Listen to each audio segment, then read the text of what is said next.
Pirated SPG. Striktong patnubay at gabay ng magulang ang kailangan. Maaaring may masiselang tema, lengguwahe, karahasan, sexual, horror o droga na hindi angkop sa mga bata.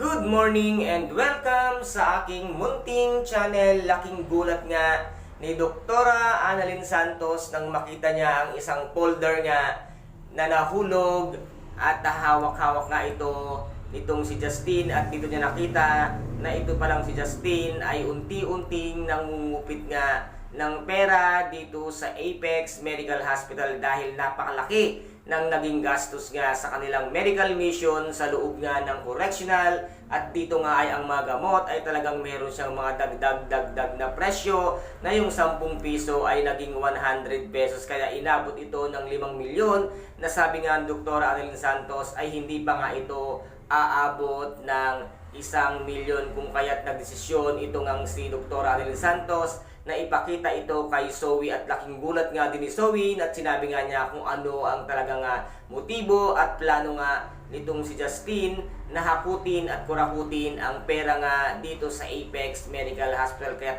agad-agad nga din itong sinabi nitong si Zoe sa kanyang mami Moira, at dito naman ay sinabi nga nitong si Moira na hindi nila kaaway at kalaban itong si Justine, at ito ay kanilang kakampi dahil nga ang mga pera ngayong tinatamasa nitong demunyitang si Moira ay nanggagaling lahat kay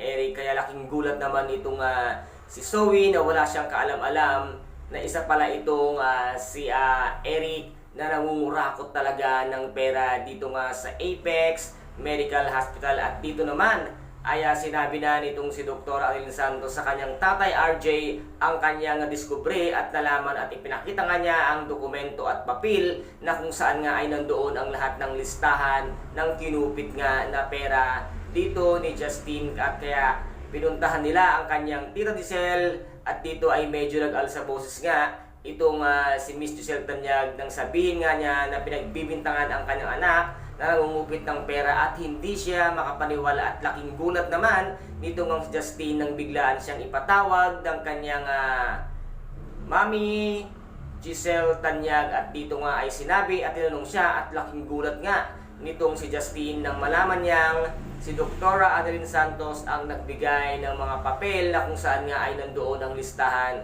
ng nakupit niyang pera. Ano kaya ngayon ang gagawin ni Justine na binuking na siya ni Dr. Annalyn Santos? Maging magkakampi pa kaya or magkaaway na ng tuluyan itong si Justine at si Dr. Annalyn Santos? Ito po ang ating pakaabangan mamayang hapon dito nga sa Abot Kamay na Pangarap, na kung saan ay napaka-intense at kapanapanabik ng bawat eksena. At kung nagustuhan po ninyo ang aking videos for today, paki-subscribe na lamang po ng aking channel, paki-like and share para maging update kayo sa lahat ng gagawin kong videos.